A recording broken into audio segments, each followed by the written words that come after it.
Ողջույն բոլորին, How to be YouTube-յան ալիքում դուք կրկին դիտում եք ֆինանսական բանականությունը, մեր արդեն 7-րդ էպիզոդը, հայտարարագրման թեման այսպես շատ երկար բարձելով, բայց ի վերջո իրականում ընդամենը հետաձգելով, մենք հիմա պատրաստ ենք արդեն նոր թեմաներ քննարկել ու մի հատ թեմա ենք վերցրել, որին անընդհատ ամեն անգամ, ամեն եռամսյակ, ամեն տարի միշտ բացում ենք այդ թեման, մի կողմից ենք մոտենում, մյուս կողմից ենք մոտենում ու ասում ենք կլինի մի օր մի հատ լավ մտնենք մեջը, տեսնենք ինչ հետաքրքիր բաներ կգտնենք ու հիմա դա արել ենք։ Խոսքը 1000 խոշոր հարկատուների մասին է, որը իրոք մենք պարբերաբար How to be-ով անդրադարձել ենք, ինչ-որ վերլուծություններ ենք արել, կառուցվածքային հարկատեսակների հետ կապված, բայց այն որ ինչքան որ կարող ենք խորանալ, երևի թե չենք ռեալիզացրել այդ պոտենցիալը, այս թեմային երկար պատրաստվեցինք ու ինձ թվում է բավականին հետաքրքիր ինսայթներ ենք բացահայտել, այնց որ ինձ թվում է շատ հետաքրքիր էպիզոդ ենք ունենալու։ Այսպես ձեռքի հետ նաև սովորեցինք նոր LLM chatbot-երի research ունակությունները, որն էլ նաև օգնեց։ Նշեմ, որ սա 2024 թվականի 1000 խոշոր հարկատուների այսպես ամբողջական ցանկից մեր արված հետևություններն են, բայց այդտեղ շատ կարևոր մի բան կա, որ պետք է հաշվի առնենք։ 1000 խոշոր հարկատուների ցանկը, այսպես ինչքան էլ որ շատ բան է խոսում մեր տնտեսության մասնավոր հատվածի մասին, բայց բաներ կա, որ ինքը ամեն դեպքում չի ասում, այսինքն պետք չի դա վերցնել որպես կողմնորոշիչ, որովհետև այստեղ կան մի քանի հարկատեսակների հետ կապված նրբություններ, որոնք են դրանք։ Նախ մենք նայում ենք, որ տարվա ընթացքում ինչ-որ ընկերություն ինչքան է վճարել հարկ, բայց գոյություն ունի շատ հարկատեսակը, որը տարվա ընթացքում կատարում են կանխավճարներ ու 24 թվականի արդյունքները ամփոփելով 25-ին միջով ապրիլի 20-ը ոնց որ ճշգրտում ենք անում, հա, միգուցե ավել վճարած հարկից հետ ենք ստանում կամ հակառակը հարկի էական մասը վճարվում է 25 թվականին, նույնը տեղի ունեցել 24-ին, 23-ին, 22-ին։ Դրա համար կարանք համարենք, որ այդ շեղումը ինչ որ ունենք պլյուս մինուս նույնն ա եղել ու փորձենք այս ամեն ինչը ամփոփելով այնուամենայնիվ պատկերացում կազմենք, թե ուր է գնում մեր խոշոր բիզնեսը։ Նաև ավելացված արժեքի հարկի հետ կապված վճարվում է, բայց հետո դիմում են հետ ստանալու, ճիշտ է։ Հա, այսինքն հնարավոր է, որ ընկերությունը շատ մեծ գումար վճարի, օրինակ 24 թվականի դեկտեմբերին ու կընկնի դրանով խոշոր հարկատուների ցանկում, բայց 25-ի հունվարին օրինակ պետությունից հետ է ստանում այդ էական գումարը եւ արդյունքում պետբյուջեում ըստ էության այդքան մեծ չի իր վճարած հարկի դերը, որտեվ վճարը հետո հետ է ստացել։ Ու մի հատ էլ շատ կարևոր բան կա կապված եկամտային հարկի հետ, փաստացի ընկերությունները վճարում են իրենց աշխատակիցների եկամտային հարկը, բյուջե իրենք են վճարում որպես հարկային գործակալ, բայց դա իրականում աշխատակիցների եկամտային հարկն է, բայց այս ցանկի մեջ դա երևում է որպես կազմակերպության վճարած եկամտային հարկ, ու այս առումով շատ հաճախ կարող է այսպես լինել, օրինակ շատ մեծ թվով աշխատակից ունեցող ընկերությունը կարող է ասենք ինքը վնասով աշխատող ընկերություն լինի, բայց ամենախոշոր հարկատուն լինի, տեսականորեն դա հնարավոր է, գումարած դրան մենք հետաքրքիր պատկեր ստացանք ֆինանսական հաստատություն բանկերի հետ մասնավորապես, որոնք օրինակ ավանդներից եկամտահարկը իրենք են ներմուծում բյուջե որպես հարկային գործակալ, բայց դա այնպես չէ, թե իրենց շահույթն է կամ իրենց տնտեսական գործունեության արդյունքների մասին կարող է խոսել։ Ահա, դա առանձնահատկություններ կա հարկատեսակների հետ կապված, բայց քանի որ ՊԵԿ-ը որդեգրել է այդ մոտեցումը, որ տարվա ընթացքում վճարած 1000 խոշոր հարկատուներին առանձնացնում, մենք դա ընդունել ենք որպես հիմք ու դրա հիման վրա կատարել ենք որոշակի վերլուծություններ։ Ընդ որում մի հատ փոքրիկ մեթոդական բան է ասեմ, ինչը մենք կիրառել ենք, մենք վերցրել ենք գործունեության այն դասակարգիչը, ինչ որ կա հարկայինի կայքում հրապարակված եւ մեծ հավանականությամբ բոլոր ընկերությունները կարող են մի քանի գործունեության ուղղություններ ունեն, բայց մենք ստիպված ենք եղել ոնց որ այդ գործունեության ամբողջ վճարված հարկը վերագրենք ինչ-որ ոլորտի։ Պայմանական, հա, կարող է ինչ-որ ընկերություն կա, որը եւ ծրագրային ապահովում է մշակում եւ օրինակ սարքավորումներ է վաճառում, եթե իր կոդը դրած է մեծածախ վաճառք, մենք ընդունել ենք, որ այդ ընկերությունը զբաղվում է մեծածախ վաճառքով, ու հակառակը, եթե դրած է ՏՏ, ընդունել ենք, որ դա ՏՏ է։ Վերջ, դիսկլեյմերները ոնց որ թե ավարտեցինք,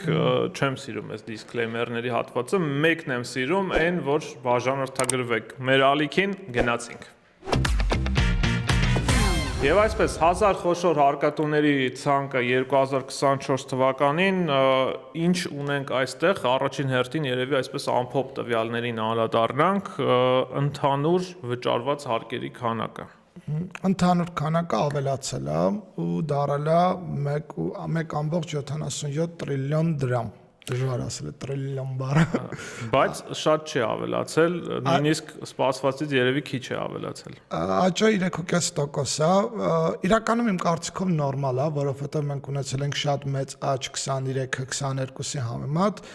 բոլորիս համար հասկանալի է, որ նույնիսկ հեսա որ կխորանանք, կհասկանանք ցանկի մեջ, որ էական աճ արձանագրել են այն ընկերությունները, որոնք օգտվել են ռուսական պարալելնի իմպորտ ասվածից, այսինքն զուգահեռ ներմուծման հնարավորությունից ինչ են արել, ինչ որ ապրանքներ են գնել, բերել Հայաստան, հետո արտանել դեպի Ռուսաստան ու այդ իրավիճակից օգտվել են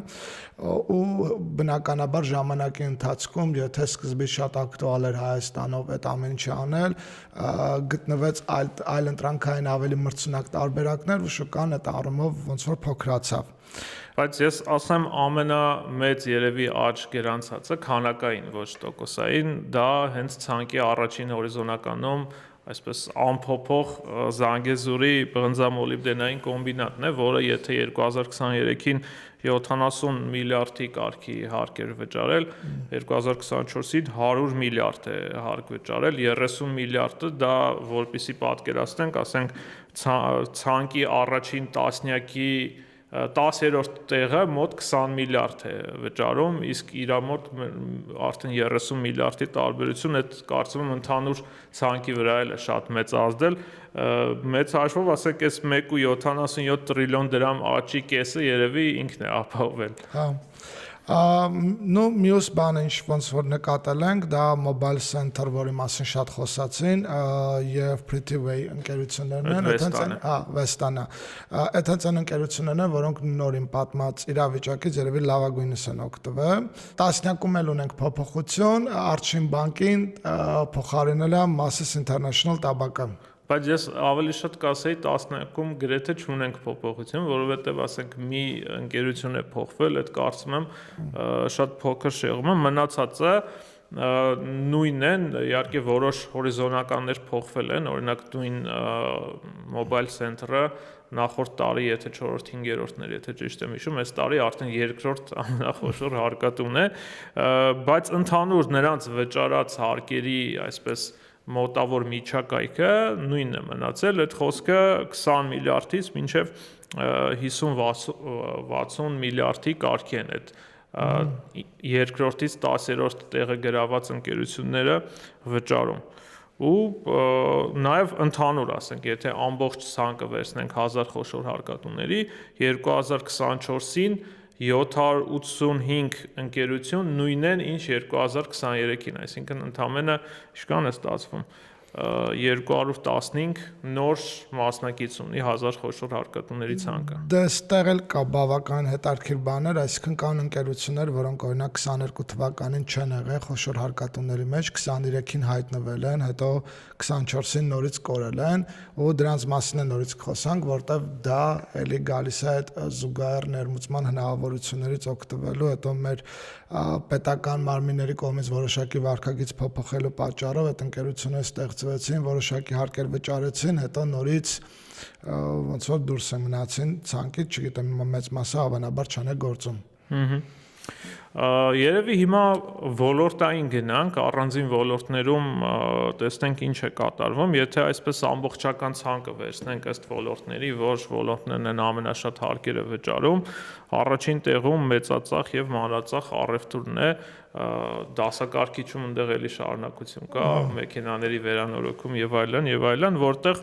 691 միլիարդ դրամ հարկ է վճարվել եւ այնտեղ կա 393 այսինքն 1000-ի մեջ 393-ը այս ոլորտի ընկերություններ են։ Այստեղ երկու փոքր բան ասեմ, որ 1000 խոշոր հարկ վճարողների մեջ իրանց վճարած հարկը տեսակարգշիռը այս տարի կազմում է 39%, ընդ որում նախորդ տարի այդ տեսակարգշիռը եղել է 42%, այսինքն որոշակի կշռի առումով այստեղ նվազեցում ենք ունեցել, ու հետաքրքիր է նա, որ մենք այստեղ ունենք նաև ընկերությունների քանակի նվազեցում, նախորդ տարի եղել է 461 ընկերություն, այս տարի դարել է 393, այսինքն մենք ունենք այստեղ որոշակի ընկերությունների քանակի նվազեցում, ընդ որում հետաքրքիր է նա, որ 22-ին էլ է մեծ թիվ եղել է 437, դարել է 461 եւ այս տարի նվազել է, հասել է 393-ի։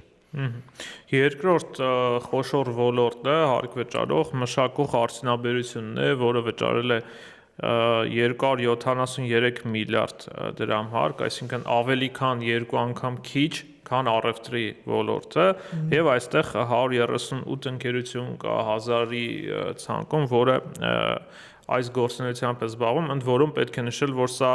հանք արդյունաբերությունը սրա մեջ չի մտնում, հանք արդյունաբերությունը առանձին դասակարգիչով է ներկայացված եւ 5-րդ տեղում է 133 միլիարդ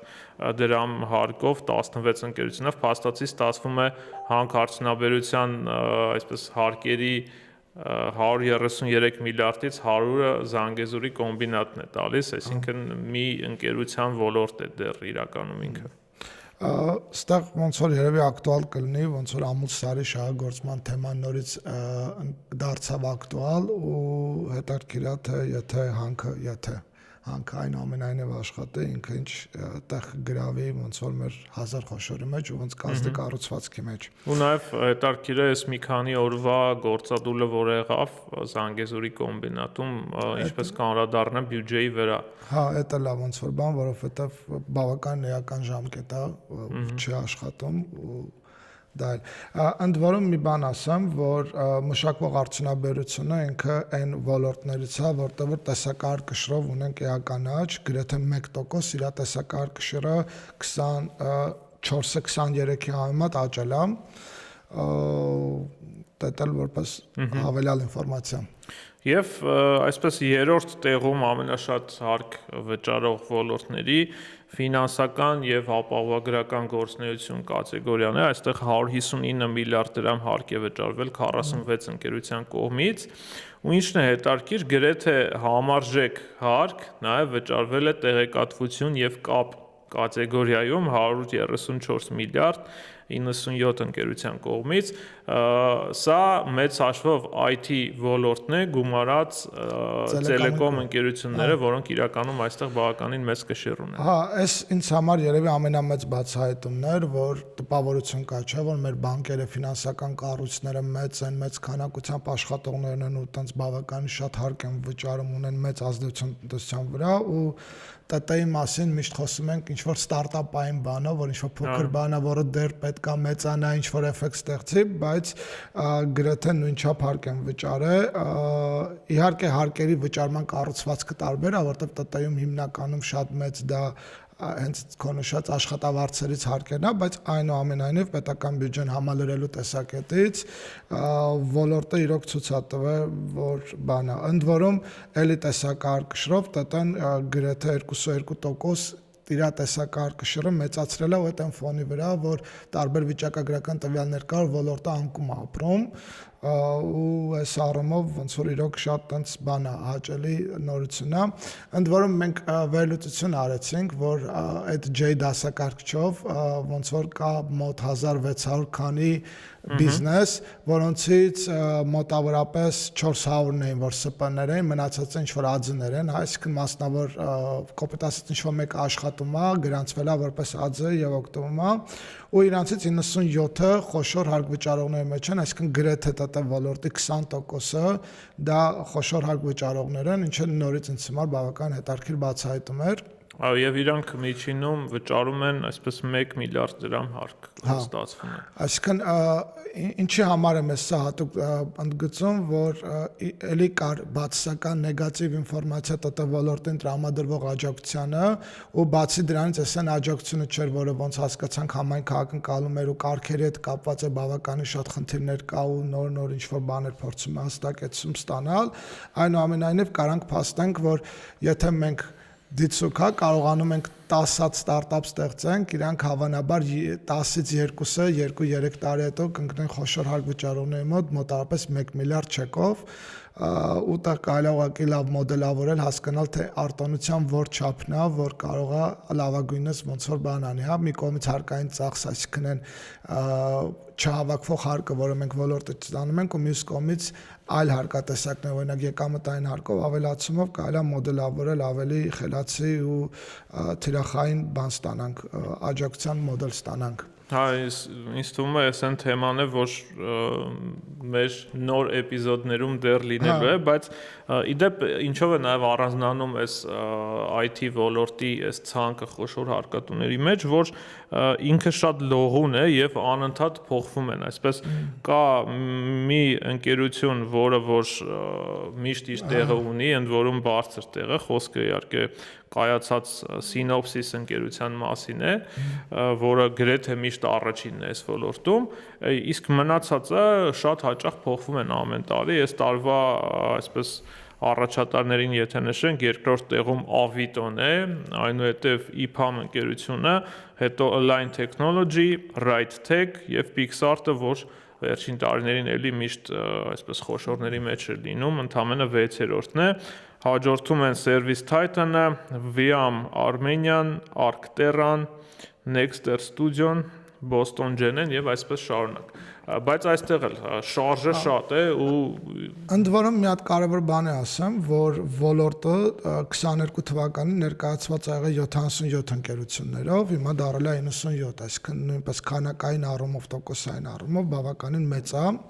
տեսակարգշռով իր աճում։ Մյուս ոլորտը, որ էլի մի քիչ պետք է դետալների մեջ խորանանք, դա ֆինանսական եւ ապահովագրական ընկերությունների այսպես խումբն է, որը որ պետք է նշել ի տարբերություն 2022-ի 23-24-ին գրեթե կրկնապատկել է վճարած հարկերի թիվը, քանակը,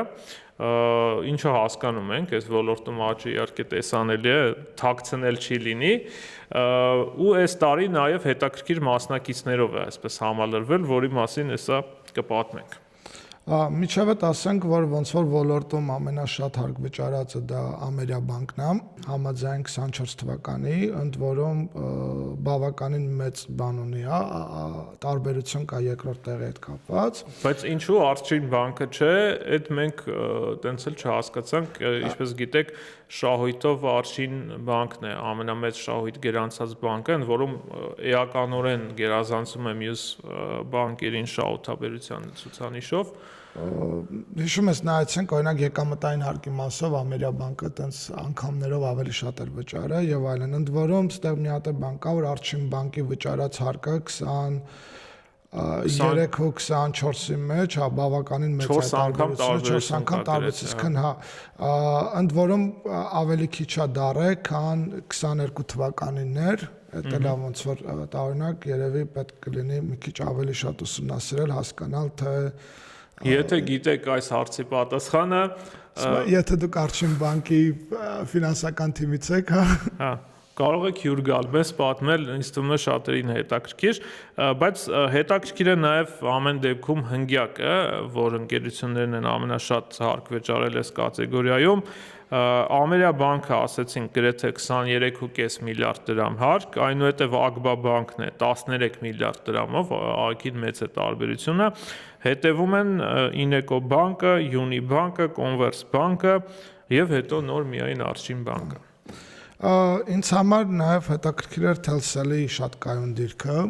ընդ որում ոնց որ Telcel-ի մոտ այդ տատանումը համեմատաբար քիչ է, այսինքն 4.4 միլիարդ 22-ին 5.3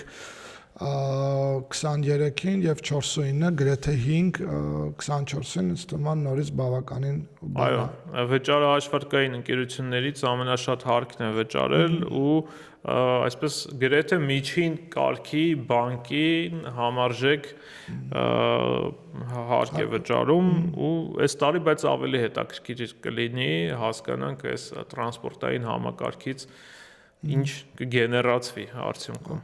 Ընդ որում մի հատ հաճելի նորություն, որ Արցախ բանկն է վերադարձել 1000 խոշոր հարկատուների ցանկում, որովհետև 23-22-ին ինքը չի ներառվել այդ ցանկի մեջ։ Այո, ու հիմա բոլոր բանկերը Հայաստանում գործող 1000 խոշոր հարկատուների ցանկում են, ինչը որ նորմալ է ու Մյուս հետաքրքիր դիտարկումը, որ կարամ ասեմ, դա այնա, որ հայտնվել են ներդրումային գործունեությամբ զբաղվող ընկերություններ այս ցանկում, որը նույնպես հաճելի նորություն է ու այդ երևի այն տրենդով է պայմանավորված, որ ֆինանսական գրագիտության ուղղված բազմաթիվ ինչ-որ ծրագրեր են իրականացվում, ուսուցումներ են իրականացվում, արշավներ են իրականացվում ու ընդհանուր առմամբ ոնց որ ստեղծվում է տրենդ, մի քիչ վախենում եմ ասեմ, որ ստեղծվել է, ավելի շատ դեռ ձևավորվում է այդ մշակույթը, հետևաբար ոնց որ միանգամից այդ ընկերությունների վճարված հարկերով արդեն արտացոլվում է, որ որոշակի արդյունքներ կան։ Հա, այստեղ Apricot Capital-ն է այդ ոլորտի ընկերություններից ամենախոշոր հարկ վճարողը, չնայած պետք է նշել, որ որոշ բանկեր նաև ներդրումային ծառայություններ ունեն ու այսպես առանձին ներկայացված չեն այս ցանկում, նաև Freedom Finance ընկերությունը նույնպես առաջին անգամ հայտնվել է խոշոր հարկատուների 1000 խոշոր հարկատուների ցանկում եւ այստեղ մի հետաքրքիր ընկերություն կա Balchuk Capital, որը որ այսպես ներխուժել է ուղղակի ցանկ, որովհետեւ շատ մեծ աճ է գրանցվել նախորդ տարվա համեմատ։ Ամփոփելով ասենք, որ ոնց որ դու սկզբում նշեցիր, վճարված հարկերը գրեթե կրկնապատկվել են, այսինքն մոտ 80 միլիարդից, հա, այսինքն 78 միլիարդ ենք ունեցել 22-ի համեմատ։ 22-ի հիմա հասել ենք 159, մոտ 160 միլիարդի, այսինքն կրկնակի ավել հարկ է վճարել ոլորտը, ինչը նույնպես հետաքրքիր է ու հաճելի։ Մի ոլորտ էլ կա, որ սպասում է ես, որ աճ է գրանցած լինելու եւ այդպես էլ կա, խոսքը շինարարության ոլորտի մասին է, որը 2024-ին 72 միլիարդ դրամ հարկ է վճարել, 2023-ի 49 միլիարդի համեմատ ու 1000-ի մեջ նման ընկերությունների թիվն էլ 20-ով մեծացել է։ Ուղղակի այստեղ հարց է այս հաջորդ տարի էլի հակառակ տեղաշարժը կլինի թե ոչ, որովհետև այս ոլորտը հասկանում ենք շատ այսպես օգտվեց այդ եկամտային հարկի վերադարձի օրենքից, որով շինարարական բում է, այսպես ասած։ Դե այստեղ մի հատ կարևոր բան կա, որ հիմնական հարկը իրանք վճարում են, երբ որ ավարտում են աշխատանքները ու ձևակերպումները տեղի են ունենում, հետևաբար իմ կարծիքով առաջիկա 2-3 տարին դեռ կարող ենք ակնկալել, որ աճ է լինելու այս ոլորտի վճարված հարկերից, հա, որովհետև հիմա մինչև այս տարվա սկիզբ փաստացի վաճառեցին, հիմա նոր սկսելու են սարքել։ Հա։ Եվ մի հատ էլ տխուր, այսպես բան ասեմ, չնայած այդտեղ էլ կարող է ինչ-որ թաքնված բան լինել, գյուղատնտեսական գործունեությամբ զբաղվող ընդամենը 9 ընկերություն կա 1000 խոշոր հարկատուների ցանկում, այստեղ իհարկե մի քիչ հարկայինի վճարված հարկերի մասով ինչ-որ ձև տարբերվում են այդ ընկերությունները, թե ուղղակի այս ոլորտում գործող խոշոր ընկերություն չունենք կամ միգուցե պատճառներն են, որ այս ոլորտ այսպես արդյունքը գնում է վերամշակող արդյունաբերության, հա, ոլորտի ընկերություններ։ Մի քիչ դժվար է ասել, խոսք ենք տալիս մյուս անգամ ավելի խորը ուսումնասիրենք, հասկանանք, բայց այդ տխուրը կարելի է մի քիչ էլ այլ ձև մեկնաբանել, որտեղ 22-ին եղել է 7, 23-ին 4, հիմա դարել է 9, եթե նայենք կրկնապատկվել է, կարող ենք եւ այդպես ներկայացնենք, որ ուղղակի գյուղատնտեսությամբ զբաղվողների քանակը կրկնապատկվել է ու պատկերը ու էմոցիաները փոխվում են։ Հետաքրքիր այսպես բացահայտումներից այն է, որ Հայաստանում հարկ են վճարել այսպիսի ընկերություններ՝ Google, Meta, Apple, Airbnb, Փաստորեն այս ընկերությունների հարկերը, եթե ես ճիշտ եմ հասկանում, ինչից է ձևավորվում տեղում հա ոնց որ մատուցված ծառայություններից ոնց որ ավելացված արժեքի հարկ իրանք են բանանում, վճարում ու հետեւաբար օրինակ Facebook-ում երբ որ գովազդ ես միացնում, հա, դրանից հարկը վճարվում է Հայաստանի բյուջե, ճիշտ եմ հասկանում։ Շատ լավ է։ Եվ նաև որոշ անհատներ են հայտնվել 1000 խոշոր հարկատուներից։ Մենք վերջի 3 տարում ունեցել ենք 4 անհատ, որոնք տարբեր տարիներին հայտնվել են 1000 խոշոր հարկ վճարողների ցանկում, ընդ որում դա ինչն է հետաքրքիր, որ դա ինչ որ գործարքից եկամտային հարկն է, որը այդ մարդիկ հայտարարագրել են ու վճարել են ու մենակ այդ գործարքներով հայտնվել են 1000 խոշոր հարկատուների մեջ։ Սա եւ հետաքրքիր է մյուս կողմից շատ ցավոտ է, որ մենք չունենք 1000 հատ այնպես ընկերություն, որը կարողանար կամայական անհատի վճարած եկամտային հարկից ավել հարկ վճարել, բայց այնուամենայնիվ ունենք այն ինչ որ ունենք։ Եվ մեր քննարկման վերջին կտորը այսպես վերաբերում է մարզերին, մարզային բաշխվածությունը 1000 խոշոր հարկատուների եւ նրանց վճարած հարկերի, դե այստեղ կարծում եմ պարզ է, որ Երևանն է առաջատարը, այսինքն 1.77 տրիլիոնից 1.45 տրիլիոնը վճարել են Երևանում գրանցված ընկերությունները։ Քանակային առումով ոնց որ 24 թվականին տեղել է 825 ընկերություն, ընդ որում ստեղել ոնց որ էլի այդ կենտրոնացման միտումը կա 813-2022-ին, 801 23-ին եւ 825 նորից ոնց որ ավելանում է տեսակարգ շիրը Երևանում գործող ընկերություններ կամ գրանցված։ Բնականաբար երկրորդը Սյունիքն է, որտեղ հենց Զանգեզուրի բնզամոլիբդենային կոմբինատն է գործում, հաջորդում են Կոտայքը, Արարատը, Արմավիրը, այսպես Երևանին կպած մարզերը, որը նույնպես հասկանալի է։ Միակ բանը, որ այստեղ իմ համար անակնկալն էր, այն էր, որ օրինակ Շիրակը 7-րդն է, մինչդեռ օրինակ նույն աղքատության ցուցանիշով Շիրակի մարզը վերջին տեղում է Հայաստանում, բայց ընկերությունների վճարած հարկերով բավականին բարձր։ Հա, ես իրականում մի քիչ փորձել եմ հասկանալ այդ պարադոքսը ինչով է պայմանավորված, ու պարադոքսը, որպեսզի բացահայտենք, մի հատ հետաքրքիր բան ասեմ, ուրեմն 22 թվականին եղել է 18 ընկերություն Շիրակի մարզից, 23-ին 18-ը դարել է 25 եւ 24-ին նորից նվազել է դարել է 17։ Երբ որ բացում ես ցանկը ու նայում ես թե որ ընկերություններն են, որ եղել են 23 թվականին ու հիմա չկան 24-ի մեջ, բոլորի անվան մեջ կա ավտո բառը կամ cars, հա, ինչ որ նմանատիպ։ Հետևաբար կոպարտ։ Դա տողությունը ինչու՞մ է, որ 22-ի վերջ 23 թվականին, հա, կամ այդ պերիոդում ընկերությունները զբաղվել են ավտոմեքենաների ներմուծմամբ եւ արտահանմամբ, ինչը բավականին տարածված ու զարգացած ոլորտ էր Հայաստանում, հետո որոշակի դժվարությունների պատճառով ոնց որ այդ ընկերությունները չկարողացան իրենց բնականon աշխատանքը կատարել ու մեծ մասը ենթադրում եմ փակվել են, իսկ ինչի Գյումրիում, որովհետև մաքսակետը, որտեղ կարելի էր մաքսազերծել այդ մեքենաները, ոնց որ Գյումրիում էր ու շատ հարմար էր հենց տեղում գալ ընկերություն բացել ու զբաղվել գործունեությամբ, հետևաբար այս թվերը նույնպես որոշակի ազդել են Շիրակի մարզի ոնց որ վիճակագրության վրա։